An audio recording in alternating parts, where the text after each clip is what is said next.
राजवंश पढ़े थे ना, राजवंश, इसका मतलब तो जानते हो आप। वंश, राजवंश, राजाओं का वंश क्या कहलाता था? जब चौहानों की या फिर राजपूतों की उत्पत्ति की बात की थी ना, उसमें अपने दिल से बात की थी कि राजवंश क्या होते हैं, राजपूतों की उत्पत्ति कैसे हुई, कहाँ कहाँ से आए, किस किस ने उसे उनको क्या नाम दिया गया, सारे सिद्धांत वगैरह बातें कर लिया। उन्हीं राजपूतों में एक राजपूत शाखा है कछवा वंश, राजवंश, कछवा राजवंश। अब ये कछवा जो है ना, ये एक शाखा है, जैसे प्रत्येक जाति में एक शाखा होती है, जाति में एक मतलब यूँ गोत्र होती है, एक जाति में प्रत्येक गोत्र होती है। उसी प्रकार राजपूत एक जाति है, उसमें अलग अलग, जैसे सोलंकी वगैरह होते हैं, कोई सोलंकी होते हैं, कोई हाडा होते हैं, उसी प्रकार से राजपूतों की एक शाखा है कछवा वंश। और कछवा वंश के राजपूतों ने जिस जगह शासन किया था ना, जिस राज्य पर शासन किया था ना, वो राज्य कौन सा है? इसलिए इनको आमेर का कछवा वंश कहा जाता है। ठीक है ना। अब थोड़ी बात ये करेंगे कि ये कछवा थे कौन। इनके बारे में कहा जाता है कि अयोध्या के राजा दशरथ हुए थे, राजा दशरथ के पुत्र हुए थे भगवान श्री राम। कौन हुए थे? राम। राम के पुत्र हुए थे, एक लव था, दूसरा कुश। तो कई एक कुश जो था ना, कुश के वंशज थे जो बाद में क्या कहलाए थे? फिर कछवा कहलाए, वंशज कछवा कहलाए। क्यों मान ले भाई साहब कछवा कहलाए थे? आगे और डिटेल दो हमें कि हम मानने कि हाँ भगवान राम, उसके पुत्र कुश या उसके वंशज जो बाद में है ना, वो कछवा कहलाए थे। इससे क्या मान, एक शिलालेख मिलता है अपने पास में 1612 ईस्वी का शिलालेख। कौन सा शिलालेख? शिलालेख का नाम है आमेर शिलालेख। मैंने कल बताया था आपको शिलालेख और अभिलेख और प्रशस्त, या जिसे आप आमेर अभिलेख भी कह सकते हो, शिलालेख या आमेर अभिलेख। इस आमेर अभिलेख में कछवा वंश को रघुवंश तिलक कहा गया। क्या कहा गया? रघुवंश तिलक। अब आपको पता ही होगा भगवान श्री राम के लिए कहानी आती है कि रघुकुल रीत सदा चली आई, प्राण जाए पर न जाए। और वही लाइन का प्रयोग आमेर शिलालेख में रघुवंश तिलक कहा गया। किसको? कछवा वंश को। इस आधार पर, इस शिलालेख के आधार पर अपन ये इस बात पर जोर दे सकते हैं कि राम के पुत्र कुश और कुश के वंशज थे जो बाद में क्या कहलाए थे? कछवा कहलाए। ठीक है, इस आधार पर, इसके आधार पर अब बात करते हैं कि कछवा थे कौन, आए कहाँ से। तो एक राजा हुआ था नल।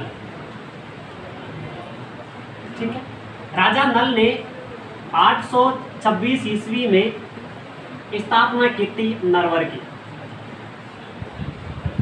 किसकी स्थापना की थी?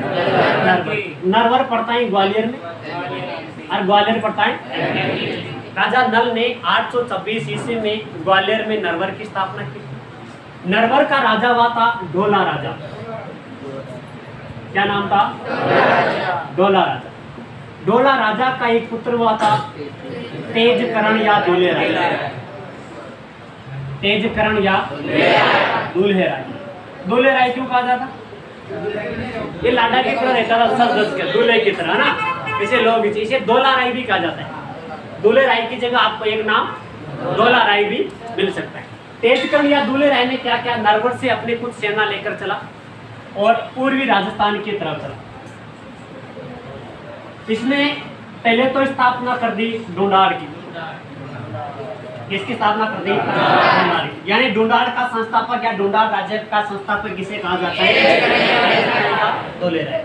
वहीं पास में एक क्षेत्र था दोसा। दोसा जिला है ना, ये दोसा पर दो जातियों का साम्राज्य था। आधा दोसा तो था बड़गुजरों के पास, बड़गुजर, और आधा पर था मीणाओं का साम्राज्य। आधा में मीणा था, आधे में बड़गुजर थे। ये दोनों आपस में लड़ते थे कि ये दोसा हमारा है, ये दोसा हमारा है। इससे वो जो आम जनता थे ना, वो परेशान रहती थी। तो लोगों ने तेजकरण या दूल्हे राय को देखा, उसके साथ सेना देखी, तो लोगों ने जाकर सहायता मांगी कि साहब हम इन दोनों से परेशान हैं, आप ऐसा करो दोसा में आप अधिकार कर लो, इनसे हमें छुटकारा दे। तेजगढ़ या दूल्हे राय ने क्या क्या दोसा से बड़गुजर और मीणाओं को पराजित करके किस पर अधिकार कर लिया? दोसा पर अधिकार कर लिया और दोसा को ही अपनी राजधानी बना ली। क्या बना ली? राजधानी बना ली। और राजधानी बनाते हुए दोसा से ही स्थापना कर दी किस वंश की? कब कर दी? 1133। यानी कछवा वंश की स्थापना कब हुई थी? किसने की थी? तेजकर्ण या पहले राजधानी किसको बनाया? किसे पराजित करके? ढूंढार का संस्थापक किसे कहा जाता है? तेजकर्ण या। ठीक है, आगे चलते हैं। तो तेजकर्ण या दूल्हे राय ने क्या क्या? अलवर जिला है ना, अलवर, अलवर के पास एक जगह पड़ती माची, इसका नाम माची भी आता है, इसका नाम मांझी भी आता है। माची या मांझी, यहाँ पर भी अधिकार था मीणाओं का।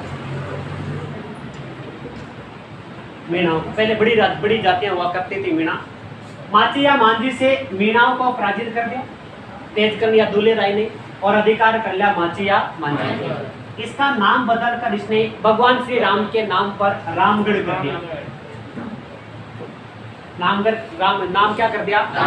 रामगढ़ कर दिया। और यहाँ एक माता का मंदिर बनवाया, जमुआई माता। कौन सी माता का? जमुआई माता। इसलिए इसे वर्तमान में जमुआ रामगढ़ कहा जाने लगा।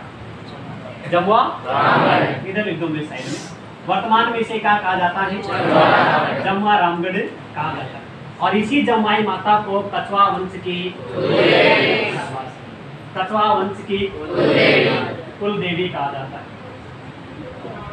कुल देवी, ध्यान रखना, कुल देवी अलग है, आराध्य देवी या इष्ट देवी अलग।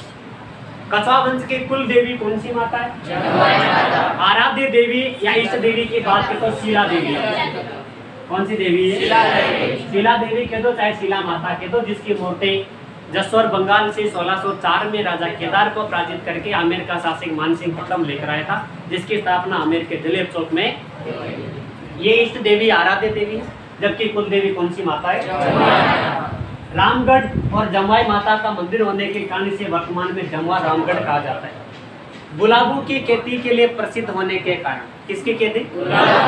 गुलाबों की खेती प्रसिद्ध होने के कारण इसे ढूंढार का पुष्कर कहा जाता है। ढूंढार का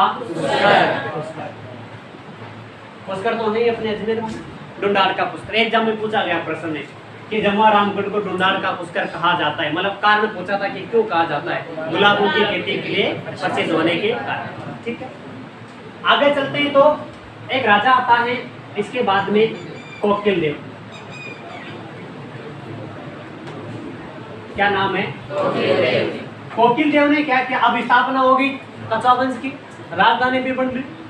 कोकिल देव ने क्या किया? 1207 की बात है, 1207 ईस्वी में आमेर जो है ना, आमेर पर मीणाओं का साम्राज्य था। आमेर से मीणाओं को पराजित करके कोकिल देव ने राजधानी बना लिया। किसको? आमेर। कब बनाया? 1207। ये क्वेश्चन पे ही बार पूछ लिया एग्जाम में कि आमेर को राजधानी किसने बनाया था? कब? किसे पराजित करके? मीणाओं को पराजित करके कोकिल देव ने 1207 में आमेर को राजधानी बनाया। अब एक बात ध्यान रखना, पूछने का कारण और भी हो सकता है। 1207 से लेकर 1727 तक, 1727 तक,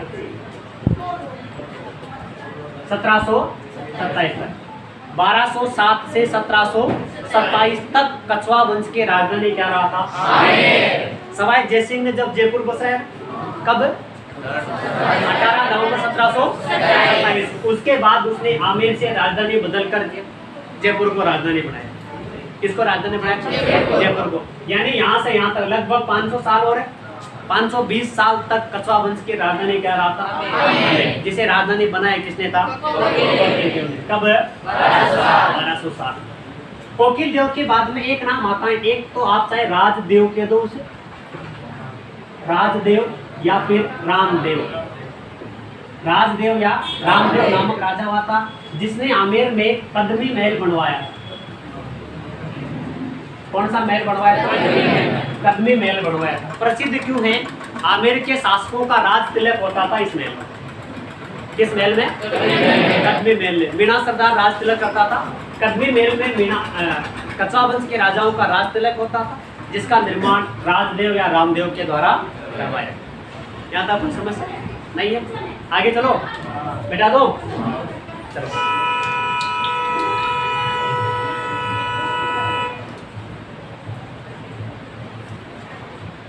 आमेर में कछवा वंश में राजा हुआ था पृथ्वीराज कछवा। ये आरंभ की राजाओं की छोटी छोटी बातें है ना। पृथ्वीराज कछवा। एक तो ये बात ध्यान रखना कि मेवाड़ के शासक राणा सांगा वर्सेस मुगल बादशाह बाबर। प्रथम मुगल बादशाह कौन आया था?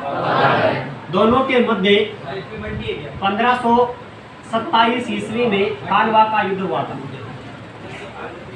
कौन सा युद्ध हुआ था? खानवा का युद्ध। अब मेवाड़ पड़ा था ना, खानवा का युद्ध मेवाड़ पड़ा था। उसमें हमने डिटेल से बात कर ली थी किस युद्ध की? खानवा युद्ध की। कि खानवा युद्ध में संगा का राजमुकुट किसने धारण किया था, सेना लेकर कौन आया था, संगा की सहायता करने के लिए राजपूताना का कौन कौन सा शासक आया था, ये सारी बात अपने कर ली थी। यानी जब खानवा युद्ध हुआ था ना, उसमें संगा ने एक परंपरा चलाई थी पाती पर्वत की, जिसके तहत राजपूताना के कई शासकों ने जाकर सैनिक सहायता की थी। किसकी? उस समय खानवा युद्ध में सांगा की सहायता करने के लिए आमेर का कौन आया था? पृथ्वीराज है कछवा। खानवा पड़ा था जब बात की थी। आमेर से कौन आया था? पृथ्वीराज है। आगे चलिए। पृथ्वीराज का एक पुत्र हुआ था रतन सिंह कछवा। रतन सिंह कछवा। कहा जाता है कि 1527 के बाद में इधर दिल्ली, बाबर के बाद दिल्ली का राजा बन गया था बाबर का पुत्र हुमायूं। कौन बना था? हुमायूं। 1540 में शेरशाह सूरी ने आक्रमण कर दिया था किसके ऊपर? हुमायूं के ऊपर। याद है आपको? मैंने बताया 1540 में हुमायूं को पराजित करके दिल्ली पर अधिकार कर लिया था शेरशाह सूरी ने। शेरशाह लगभग 5-6 साल तक दिल्ली का राजा रहा शेरशाह सूरी। इसी 5-6 साल में राजस्थान में आक्रमण किया। सबसे बड़ा आक्रमण आपको याद हो तो 5 जनवरी 1544 गिरी सुमेल मालदेव राठौड़ शेरशाह सूरी के। उस समय 1544 में, कब? 1544 में शेरशाह सूरी ने आमेर के शासक रतन सिंह के ऊपर आक्रमण किया। लेकिन रतन सिंह उस समय राजकाज में ज्यादा ध्यान नहीं देता, इसलिए रतन सिंह ने बिना युद्ध किए ही अधीनता स्वीकार कर ली। किसके? शेरशाह। अब आप ये 1 मिनट के लिए, एक बार के लिए कह सकते हो कि रतन सिंह आमेर का पहला शासक था जिसने शेरशाह सूरी की अधीनता स्वीकार की थी, या अफगान अधीनता स्वीकार करने वाला आमेर का शासक कौन है? रतन सिंह। रतन सिंह का एक भाई हुआ था सांगा कछवा। सांगा, ध्यान रखना ये सांगा कौन सा है? राणा सांगा, मेवाड़ का, सिसोदिया वंश का राजा।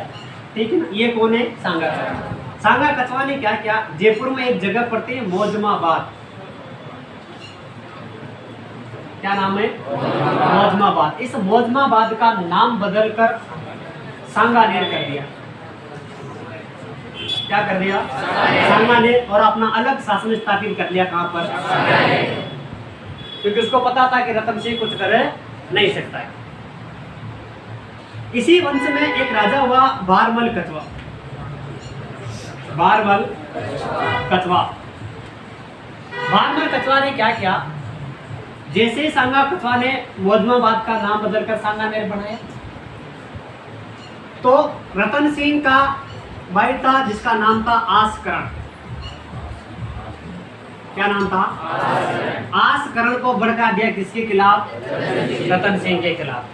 भाई देख, इसने एक तो अधीनता स्वीकार कर ली शेरशाह सूरी, दूसरा इसके समय सांगा कछवा ने मौजमाबाद पर अधिकार करके सांगानेर बना। तो इसने क्या किया? आसकरण ने फाइल खत्म कर दी, रतन सिंह सल्टा गया और राजा बन गया कौन? अब बारमल ने क्या किया? आसकरण के मंत्रियों को भड़काना शुरू कर दिया कि तुम्हारा जो राजा है, जिसे तुम राजा कहते हो ना, वो तो भाई का हत्यारा है। अपने भाई रतन सिंह की हत्या करके राजा बनाए। तो मंत्री बढ़ गए। मंत्री ने क्या किया? आसकरण को हटाकर आमेर का राजा बना दिया किसको? बारमल का। बारमल कछुआ ये चाहता। कूटनीति का प्रयोग करते हुए असंभावनाओं में भी संभावना खोजते हुए आमेर का राजा बन गया कौन? अब बारमल कछुआ ये जानता था कि अगर हमारे ऊपर बड़ी शक्ति का आशीर्वाद नहीं आए या बड़ी शक्ति का साथ नहीं लिया ना तो हमें आमेर में रहने नहीं देंगे। तो उस समय उसने देखा कि दिल्ली में बड़ी शक्ति के रूप से उभर आए मुगल बादशाह अकबर। कौन? बाबर। बाबर बाबर का पुत्र हुआ हुमायूं, हुमायूं का पुत्र हुआ अकबर। वापस बाबर में जा रहे हो? बाबर, हुमायूं, अकबर, जहांगीर, शाहजहां, औरंगजेब। समझ में आ गई बात? तो यानी आमेर का शासक कौन आ गया? बारमल। इसने देखा कि इस समय दिल्ली और दिल्ली पे राजा कौन है? मुगल बादशाह अकबर। बारमल को पता था कि अगर साथ मिल गया ना किसका? अकबर का, तो फिर कोई अपना मुकाबला नहीं करेगा, कोई अपने ऊपर आक्रमण नहीं करेगा। तो एक बार क्या हुआ, दिल्ली में युद्ध के मैदान पर अकबर था, अकबर की सेना थी। अकबर से मिलने गया हुआ था बारमल का। तो कहते हैं उस युद्ध के मैदान पर अकबर का जो हाथी था ना, वो हाथी बिगड़ गया था। कुत्ते का बिगड़ना, कुत्ता पागल होना कहा जाता है। हाथी का जब दिमाग ऐसा हो जाता है ना तो उसे हाथी का बिगड़ना कहा जाता है। बस में नहीं हो रहा था हाथी। तो बारमल कछुआ ने जाकर उस हाथी को अकबर के सामने कंट्रोल की, नियंत्रण में किया अपने। तो अकबर को लगा कि यार इतना बहादुर व्यक्ति कौन है जो हाथी से नहीं डरा, हाथी के सामने जाकर हाथी को कंट्रोल कर लिया। तो लोगों ने कहा कि साहब ये बारमल कछुआ है, आमेर के राजा आपसे मिलने के लिए आए। तो अकबर ने उस समय ध्यान नहीं दिया उसको कि ठीक है कभी समय आएगा तो इसको भी इनाम दिया जाएगा। बारमल कछुआ वापस आमेर आता। अकबर अजमेर जाता था। कहाँ जाता था? ख्वाजा मोइनुद्दीन चिश्ती की दरगाह है, वहाँ जियारत करने के लिए जाता था। जियारत यात्रा करने के लिए जाता था, जियारत करने के लिए जाता था। उसकी खबर मिली बारमल कछुआ को कि अकबर अजमेर में जा रहा है जियारत करने के। ठीक है, तो बारमल को लगा कि अब मौका है अकबर से मुलाकात कर लेते। बारमल की अकबर से प्रथम मुलाकात 1556 ईस्वी में किसने करवाई? मजनू खान ने करवाई। एक व्यक्ति था जिसका नाम था मजनू। अकबर की बारमल से दूसरी मुलाकात 1562 ईस्वी में चगताई खान ने करवाई। क्या नाम है? चगताई खान। अब बारमल की अकबर से 2 बार मुलाकात हो, तो जान पहचान बढ़ गई बारमल की किसके साथ में? अकबर के साथ। अकबर जानने लगा बारमल। अब बारमल को ये लगा कि यार जान पहचान होने से भी काम नहीं चलता। ऐसा करते हैं कि अकबर के साथ में संबंध स्थापित करते हैं। तो बारमल ने क्या क्या, मैं ये मिटा दूं, अकबर अजमेर जा रहा था जियारत करने के लिए। जब अकबर अजमेर जा रहा था ना तो जयपुर में एक जगह पड़ती है सांबर, झील भी है सांबर, 3 जिलों में आती ना, अजमेर, जयपुर और लेकिन किसने बताया गया इसे? जयपुर में बताया गया ना। सांबर के पास बारमल ने क्या किया, बात है 1562 ईस्वी। बारमल की पुत्री थी हरकाबाई। क्या नाम था?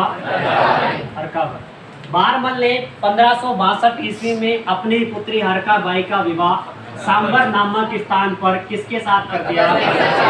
मुगल बादशाह अकबर के साथ है।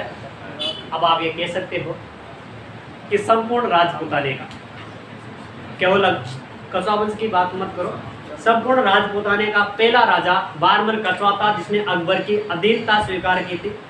संपूर्ण राजपूताने का पहला राजा भी बारमल कछुआ था जिसने मुगलों की अधीनता स्वीकार कर उनके साथ वैवाहिक संबंध स्थापित किया। उसने अपनी पुत्री हरकाबाई का विवाह 1562 में सांबर नामक स्थान पर मुगल बादशाह अकबर के साथ किया। हरकाबाई को इतिहास में बेगम मरियम उजमानी कहा जाता है। बेगम मरियम उजमानी कहा जाता है। और इसी हरकाबाई से जन्म हुआ था मुगल बादशाह जहांगीर। किसका जन्म हुआ था? जहांगीर। ध्यान रखना, पहले भी बताया था मैंने, मुगलों में 2 मुगल बादशाह ऐसे हुए जिनकी माता हिंदू थे। एक तो कौन है, और दूसरा शाहजहां। शाहजहां और जहांगीर की माताएं क्या थी, हिंदू थी। जहांगीर का जन्म हुआ हरकाबाई से, ठीक है। बारमल कछवा ने हरकाबाई का विवाह कर दिया। तो अकबर ने क्या किया, इस बारमल कछवा को एक उपाधि दी थी, अमीर उल उमरा। अमीर उल उमरा की उपाधि किसे प्रदान की गई थी, किसने, बारमल ने एक काम और किया था। दौसा जो है ना, दौसा नामक स्थान पर बारमल ने लवाण नामक कस्बा बसाया था। किस नाम से, लवाण नामक कस्बा भी दौसा में किसने बसाया था, बारमल कछवा। उसके बाद आपको पता है कि अकबर ने जब राजपूताना के सभी राजाओं को एक साथ अपनी अधीनता स्वीकार करवाने के लिए नागौर में एक दरबार आयोजन करवाया था, जिसे नागौर दरबार कहा जाता है। कौन सा दरबार, नागौर दरबार। कब लगवाया था, 1570 ईस्वी में। ये नागौर दरबार किसकी सहायता से लगवाया था, बारमल कछवा की सहायता से। आमेर के शासक बारमल कछवा की सहायता से अकबर ने कौन सा दरबार लगवाया था, नागौर दरबार लगाया, जहाँ पर राजपूताना के कई राजाओं ने आकर अधीनता स्वीकार कर ली थी मुगल बादशाह अकबर की। लेकिन इतिहास में एक बात बार बार याद रखी जाएगी कि मारवाड़ के शासक राव चंद्रसेन ने मुगल दरबार में, नागौर दरबार में उपस्थित हुआ, लेकिन अकबर से बिना मिले ही वापस है। आप ये कह सकते हो कि राजपूताना का पहला राजा, प्रताप से भी पहला राव चंद्रसेन था, जिसने अकबर का विरोध किया था या अकबर की नीतियों का विरोध किया था। इसलिए उसे प्रताप का अग्रगामी कहा जाता है। अग्रगामी का मतलब पहले चलने वाले, यानी जो काम प्रताप ने किए ना, वो काम प्रताप से पहले किसने किए थे, राव चंद्रसेन। इसलिए प्रताप का अग्रगामी किसे कहा जाता है, राव चंद्रसेन। जिस प्रकार से मेवाड़ में अकबर लड़ा था, प्रताप लड़ा था अकबर के विरुद्ध, मेवाड़ में प्रताप लड़े थे अकबर के विरुद्ध, उसी प्रकार मारवाड़ में या जोधपुर में राव चंद्रसेन लड़े थे अकबर के खिलाफ। इसलिए मारवाड़ का प्रताप किसे कहा जाता है, राव चंद्रसेन। बुला बिसा राजा उसे कहा जाता है, विस्मृति नायक कहा जाता है, फॉरगेटन हीरो ऑफ मारवाड़ कहा जाता है। ये सारी बातें राव चंद्रसेन की, जो एकमात्र, ये कह सकते हो कि वो एकमात्र राजा था जो नागौर दरबार में उपस्थित तो हुआ था, लेकिन अकबर से बिना मिले ही वापस आ गया था। कौन, राव चंद्रसेन। कहाँ का राजा था, जोधपुर का राजा। मिटा दोगे बारमल कछवा।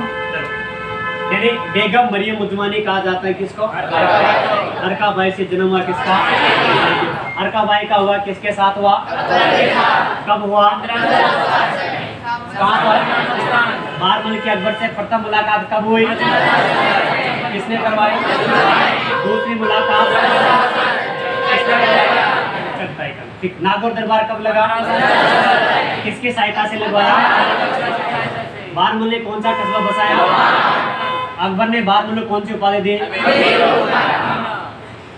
अमीर उल मिटा दो आगे।